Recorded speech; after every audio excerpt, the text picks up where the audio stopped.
Dieu ne demande pas de l'aimer. Oui, Dieu ne demande pas de l'aimer. Dans le Nouveau Testament. Dans le Nouveau Testament. Voilà. Alors, il y a 2-3 choses dont il faut tenir compte. L'enseignement que j'ai donné était en 3 dimanches. Donc, vous voulez bien comprendre, il faut tout suivre. Ok.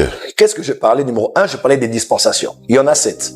Dispensation, okoinomia en grec, qui veut dire administration. C'est des périodes des temps durant lesquelles Dieu révèle une partie de sa nature aux hommes en avançant une partie de son plan, en mettant de l'emphase sur quelque chose qui va prévaloir.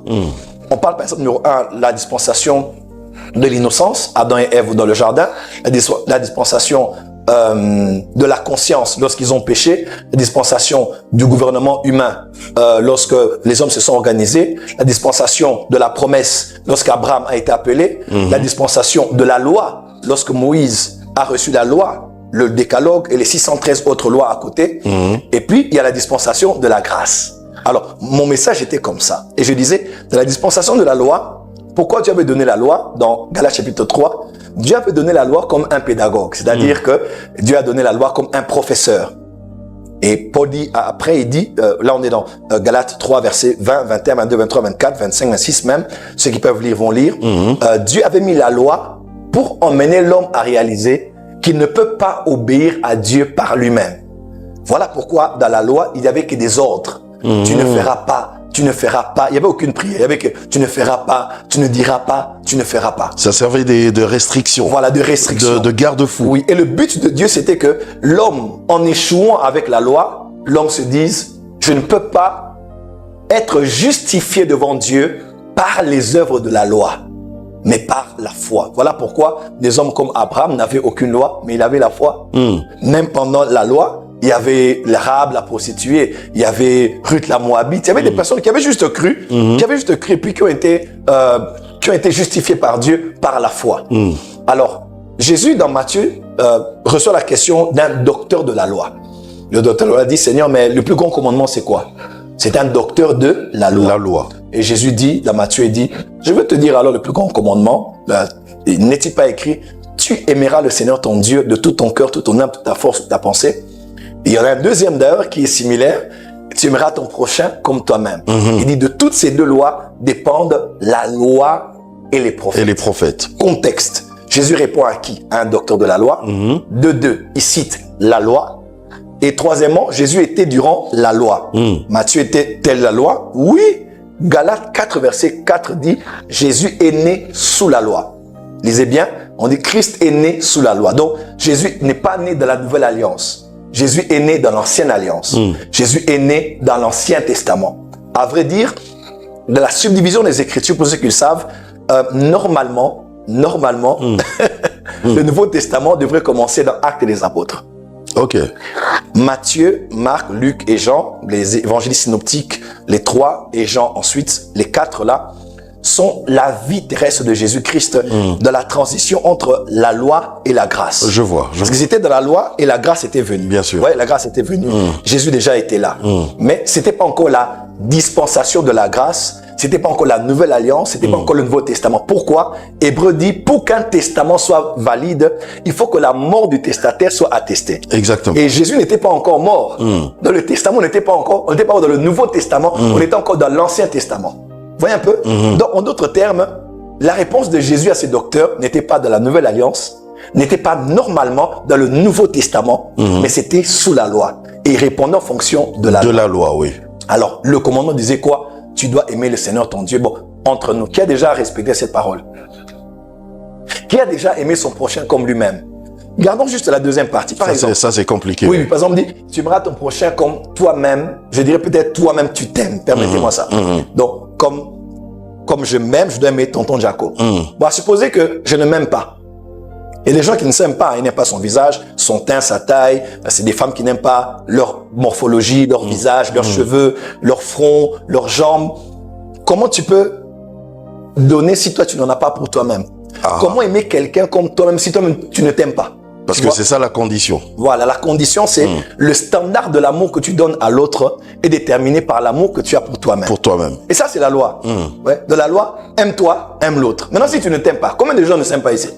D'autres devant le miroir le matin disent Talenga Mbunzu Elongi. Donc il y a des gens qui s'insultent eux-mêmes. Il y a des gens qui se font des... On a vu ça ici, même ailleurs en Europe, qui se font des cicatrices, d'autres qui se poignardent, d'autres qui prennent des poisons. Mais comment quelqu'un comme ça va t'aimer? Maintenant, écoute, Jésus dit dans Jean, Jésus dit, je vous donne un nouveau commandement. Quand Jésus dit un nouveau commandement, il dit qu'il y a aussi un ancien commandement. Okay. Et Jésus dit, aimez-vous les uns les autres comme moi, je vous ai aimé. L'ancien commandement qui faisait partie de la loi. Voilà. Okay. Voilà. Maintenant, Jésus, dans la loi, il vous dit... Le nouveau, il n'est pas dans la loi? Non. Jésus maintenant dit à ses apôtres, il dit, là où maintenant vous allez entrer, moi je vous donne déjà un nouveau commandement. Là, c'est l'ancien. Jésus était déjà au soir. Jésus, là, on est dans Jean 13, Jean 14. Jésus donnait les derniers messages avant de s'en aller. Et Jésus dit, maintenant je vous dis, tu n'aimeras plus ton prochain comme toi-même, mais il dit, aime tonton Jaco comme moi je vous ai aimé. Ça veut dire que je ne dois pas t'aimer comme je m'aime, mais je dois t'aimer comme Dieu nous a aimés. Dans le standard de l'amour a changé. Ah, maintenant ce n'est plus moi qui suis le standard sur lequel je juge l'amour pour donner, mais c'est le type d'amour que Dieu a avec lequel je dois t'aimer toi. Ok. Alors, moi j'aime tonton Jaco comment? Et Dieu aime tonton Jaco comment? Comment Dieu t'aime? Dieu te supporte. Dieu est patient. Dieu te tient la main. Ça fait des années que tu confesses les mêmes péchés, il te soutient toujours. Dieu te relève même au moment où tes ennemis ont des armes pour te tuer. Dieu te sauve toujours. Parce que le nouveau vient mettre fin à l'ancien. Okay. Aujourd'hui, ce n'est plus tu vas aimer ton prochain. Parce que ça, c'est la loi. La loi te donne des commandements. Parce que dans la loi, le curseur, c'est sur l'homme.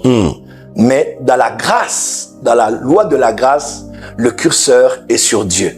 C'est maintenant l'amour de Dieu envers l'autre. Alors, j'ai cité un verset très fort dans 1 Jean chapitre 4. Jean dit, pour nous l'aimons car il nous a aimé le premier. Le scandale, c'était lequel dans la francophonie? C'était comment le prophète Joël peut dire que Dieu ne nous dit pas de l'aimer. Je n'ai jamais dit ça. Ceux qui ont suivi la séance, oui, il faut aimer Dieu. J'ai même prêché ça dimanche à Bordeaux. J'ai dit, aimer Dieu, il faut aimer Dieu. Mais seulement, on n'aime pas Dieu comme ayant l'amour de nous-mêmes. Papa, tu vas créer l'amour comment? J'ai du lait, du chocolat, je fais du chocolat chaud. On crée l'amour comment? Quelqu'un va dire non. Ceux qui veulent aimer Dieu doivent obéir au commandement. Allons dans l'église d'Éphèse, Apocalypse 2. C'est une église qui obéissait. C'est une église qui était forte dans les œuvres. C'est une église qui était persévérante. Jésus dit, mais tu as abandonné ton premier amour. En d'autres termes, l'amour n'est pas forcément évalué en fonction de l'obéissance aux lois. Si c'était seulement ça, les pharisiens seraient meilleurs que nous. Les Sadducéens, parce que Jésus même dit, si votre justice ne surpasse pas, parce que ces hommes-là étaient forts en matière des œuvres, mais il y a une différence entre faire des œuvres émanantes de toi et faire des œuvres émanantes d'une œuvre plus parfaite que celle que vous faites, c'est-à-dire l'œuvre de la croix de Jésus. Aujourd'hui, je n'aime plus Dieu parce que je vais créer l'amour pour l'aimer. On ne sait pas aimer Dieu, mais j'aime Dieu parce que lui, il m'a aimé le premier.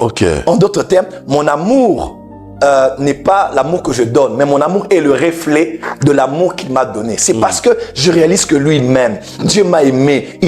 On dit en quoi consiste l'amour? C'est que quand nous étions encore pécheurs, Jésus est mort pour nous. Quand je vois la croix, quand je vois ce que Jésus a fait pour moi, Jésus a payé un grand prix pour moi.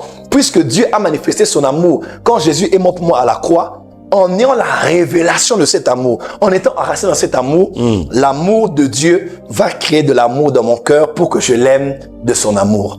Et non que je l'aime de l'amour que je me crée moi-même. Aujourd'hui, je ne dirai plus aime Dieu. Non, je dirai à quelqu'un, découvre comment Dieu t'a aimé en te présentant Jésus à la croix. Et ce que Jésus a accompli, c'est l'œuvre la meilleure dans laquelle tu dois placer ta foi et qui va produire en toi des œuvres qui vont plaire à Dieu. C'était tout simplement ça. Et puis tu sais maintenant, ce qui est le plus drôle, c'est que je crois que Dieu du au-dessus a dit, mes enfants se disputent sur Internet à cause de mon amour. Là, j'ai vu un débat sur l'amour de Dieu. les gens se sont insultés, se sont traités de magiciens, tout simplement parce que quelqu'un a dit, dans le Nouveau Testament, on doit aimer Dieu, oui. Il faut aimer Dieu. J'ai toujours prêché ça. Tu dois aimer Dieu. Tu dois craindre Dieu. Tu dois aimer Dieu. Mais seulement dans le Nouveau Testament, l'emphase, dans ce qui est mis beaucoup plus en premier, ce n'est pas ce que toi tu fais, mais c'est ce que Jésus a fait. Jésus a fait. Et c'est ça l'évangile.